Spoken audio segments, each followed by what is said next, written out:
Assalamualaikum warahmatullahi wabarakatuh. Kami dari kelompok 2 pada kali ini akan mempresentasikan mengenai sistem otot ikan.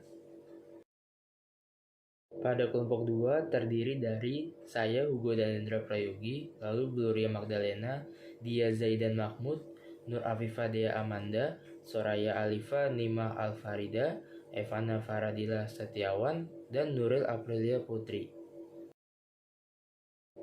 Pengertian: ikan merupakan hewan vertebrata yang sama dengan hewan yang lain.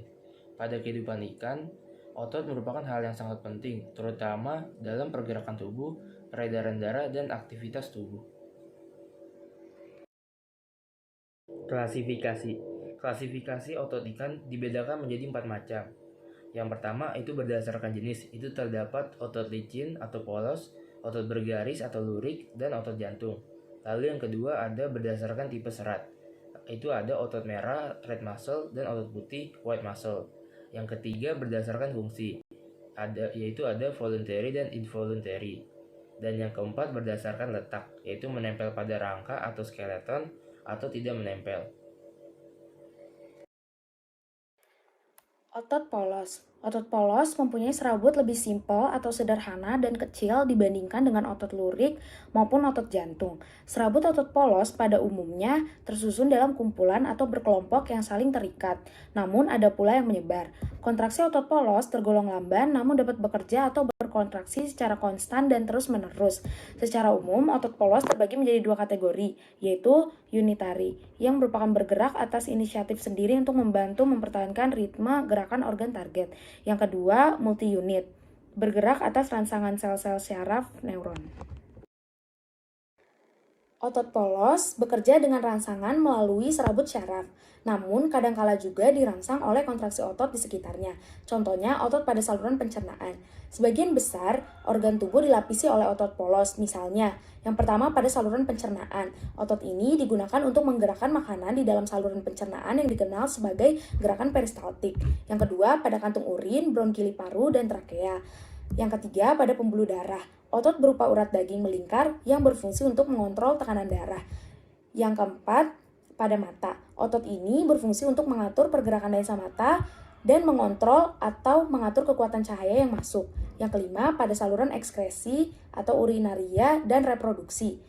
Otot ini berfungsi untuk mendorong atau menggerakkan keluar produk yang dihasilkan urin, sperma, atau sel telur oleh kelenjar reproduksi dan ginjal. Selanjutnya yaitu otot bergaris. Disebut otot bergaris karena memiliki serabut yang memperlihatkan garis-garis melintang dengan banyak inti sel yang tersebar di bagian pinggir-pinggirnya. Otot bergaris ini memiliki serabut yang tersusun dalam ikatan sebanyak 20-30 buah serabut yang disebut dengan fasciculum. Setiap serabut otot dalam fasciculum dibungkus oleh endomysium. Lalu setiap fasciculum dibungkus oleh selaput yang bernama perimysium. Lalu kumpulan beberapa fasciculum akan dibungkus oleh epimysium. Otot bergaris ini disebut juga dengan otot rangka karena otot ini melekat pada kulit atau rangka. Dan juga otot ini bekerja secara sadar atau voluntary muscles. Otot bergaris biasanya terdiri dari gumpalan-gumpalan blok otot yang disebut juga dengan myotom. Tapi pada saat masih embrio disebut sebagai myomer. Myotom atau myomer ini dibungkus dengan lapisan pembungkus yang disebut myoseptum. Myotom terbagi menjadi dua tipe berdasarkan bentuk deretan otot secara horizontal. Yang pertama ada cyclostomin yang ditemukan pada kelompok agnatha. Lalu ada piscin yang ditemukan pada kelompok elasmobranchi dan teleostei. Myomer terbentang mulai dari tengkorak sampai ujung ekor yang berdaging. Setiap myomer terdiri dari bagian dorsal yang disebut epaksial dan bagian ventral yang disebut hipaksial. Keduanya ini dipisahkan oleh jaringan ikat yang disebut horizontal skeletogenesus septum. Nah, di bagian permukaan selaput ini terdapat urat daging yang menutupinya. Urat daging ini dinamakan dengan musculus lateralis superficialis yang banyak mengandung lemak, atau bisa disebut dengan red muscle karena warnanya yang merah kehitaman. Selanjutnya mengenai kerja otot pada ikan. Pada umumnya kerja otot memiliki fungsi ganda, yaitu ada yang berfungsi sebagai sinergis dan ada pula yang sebagai antagonis. Otot sinergis merupakan otot yang bekerja saling menyokong dengan otot lain. Sedangkan otot antagonis merupakan otot yang bekerja saling berlawanan, di mana jika satu otot melakukan kontraksi, maka otot lain akan mengendur. Bagian-bagian besar otot bergaris pada tubuh ikan ada 4. Yang pertama ada otot okulomotor, yaitu otot yang terdapat pada mata ikan dengan jumlah 3 pasang. Yang kedua adalah otot hipobransial, yaitu otot yang dapat ditemukan pada dasar paring, rahang, hyoid, dan lengkung insang, yang berfungsi sebagai pengembang. Kemudian yang ketiga ada otot branchiomerik, yang dapat ditemukan pada muka, rahang, dan lengkung insang, dan berfungsi sebagai pengkerut. Otot yang bekerja terhadap rawan insang pada hiu ialah kelompok otot bransial, yang terdiri dari otot-otot konstriktor, levator, dan interaqualia. Kemudian yang terakhir ada otot apendikular, yaitu otot yang berfungsi dalam pergerakan sirip. Pada daerah sirip berpasangan, yaitu sirip perut dan sirip dada, otot-ototnya melanjutkan diri ke dinding tubuh. Kemudian terjadi pelekatan ikatan otot hipaksial dari beberapa miomer yang berurutan ke gelang anggota dan menyebar pada sirip. Membentuk 2 macam kelompok, yaitu abduktor untuk menegakkan dan aduktor untuk mengembangkan, dengan beberapa tambahan seperti lembaran otot tipis yang di antara jari-jari sirip untuk melipat, dan otot yang menegang. Kemudian ada otot sirip-sirip tunggal yang berfungsi untuk menggerakkan sirip-sirip tersebut. Otot-otot permukaan pada sirip punggung dan sirip dubur disusun sebagai pasangan otot protraktor untuk penegang dan retraktor yaitu sebagai pengendur. Selanjutnya kita masuk ke pembahasan mengenai otot jantung. Jaringan otot jantung memperlihatkan garis-garis melintang pada serabutnya.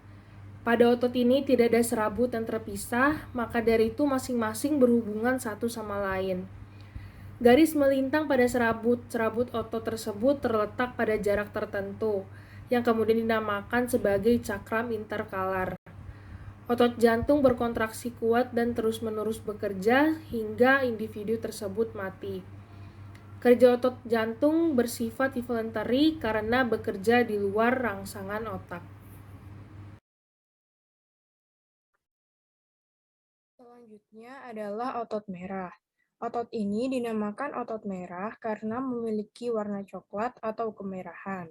Warna kemerahan ini disebabkan karena adanya kombinasi kimia hemoglobin dengan myofibrilar protein yang disebut dengan myoglobin. Otot merah ini terletak tepat di bawah kulit ikan di sepanjang sisi tubuh atau gurat sisi.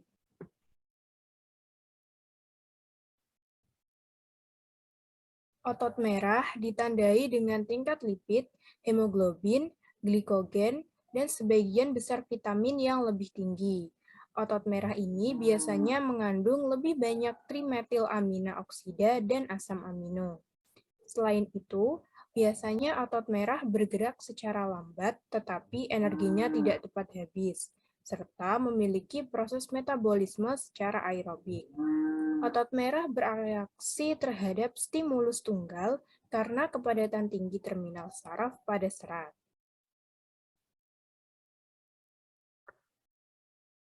Otot merah dari beberapa spesies ikan tuna dan ikan hiu besar berada di dalam massa otot putih. Ini merupakan suatu pengaturan yang dapat meningkatkan suhu otot sebanyak 10 derajat Celcius selama berenang. Selain itu, ini juga dapat membagi waktu kontraksi kedutan otot putih dan menggandakan kecepatan renang maksimum. Selanjutnya ada otot putih pada ikan. Sebagian besar jaringan otot ikan berwarna putih, tapi juga tergantung pada spesiesnya. Pada umumnya, ikan laut, khususnya ikan demersal, yang menghabiskan sebagian besar waktunya untuk tidak bergerak atau bergerak dengan lembut atau berkala, memiliki otot putih yang lebih tinggi dengan otot merah yang sangat sedikit. Ciri-ciri dari otot putih adalah sebagai berikut. Yang pertama, diameter lebih besar dari otot merah. Yang kedua, kekurangan pigmen merah pembawa oksigen atau mioglobin. Yang ketiga, memiliki tingkat glikogen, lipid, dan vitamin yang lebih rendah dibanding dengan otot merah. Yang keempat, mampu melakukan proses metabolisme anaerobik. Pada otot putih, energi untuk kontraksi otot atau generasi ATP tergantung pada glikolisis anaerobik, yaitu perubahan glikogen menjadi laktat. Generasi ATP pada otot ini berlangsung 3 kali lebih tinggi dibanding pada otot merah. Secara fungsi, otot putih merupakan otot lari cepat yang digunakan untuk gerakan mendadak dan cepat. Contohnya ketika melarikan diri dari mangsa atau ketika menangkap mangsa. Berikut adalah contoh gambar bagian otot putih pada tubuh ikan.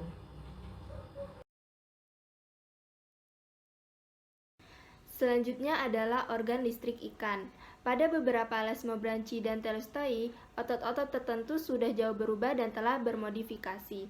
Jumlah ikan yang diketahui mempunyai organ listrik kira-kira sekitar 250 spesies. Kemudian ikan yang hidup pada daerah beriklim sedang mempunyai voltase yang lebih tinggi daripada ikan yang hidup pada daerah dingin. Ikan laut mempunyai voltase tinggi dibanding ikan air tawar, kecuali elektrik EL atau elektroporos dan elektrik catfish atau Malapterus electricus. Biasanya, ikan yang memiliki organ bervoltase tinggi ini, organ listriknya berfungsi sebagai senjata dan alat untuk mencari makan. Sedangkan ikan yang mempunyai voltase rendah, organnya berfungsi sebagai alat komunikasi antar ikan. Kemudian ini merupakan gambar dari distribusi organ listrik pada tubuh belut bertenaga listrik atau Electroporus electricus. Dan ini merupakan gambar distribusi organ listrik pada tubuh Acropoma japonicum. Selanjutnya adalah fungsi-fungsi dari organ listrik. Yang pertama yaitu sebagai alat indera penglihatan, yang kedua sebagai penerima rangsang atau reseptor, kemudian sebagai penentu jenis kelamin, sebagai penentu usia, dan sebagai penyampaian informasi. Berikut poster yang sudah kami buat mengenai materi kami. Berikut merupakan referensi yang kami gunakan dalam membuat PPT ini. Sekian dari kelompok kami, bila ada pertanyaan bisa ditulis di kolom komentar. Kurang lebihnya mohon maaf. Wassalamualaikum warahmatullahi wabarakatuh.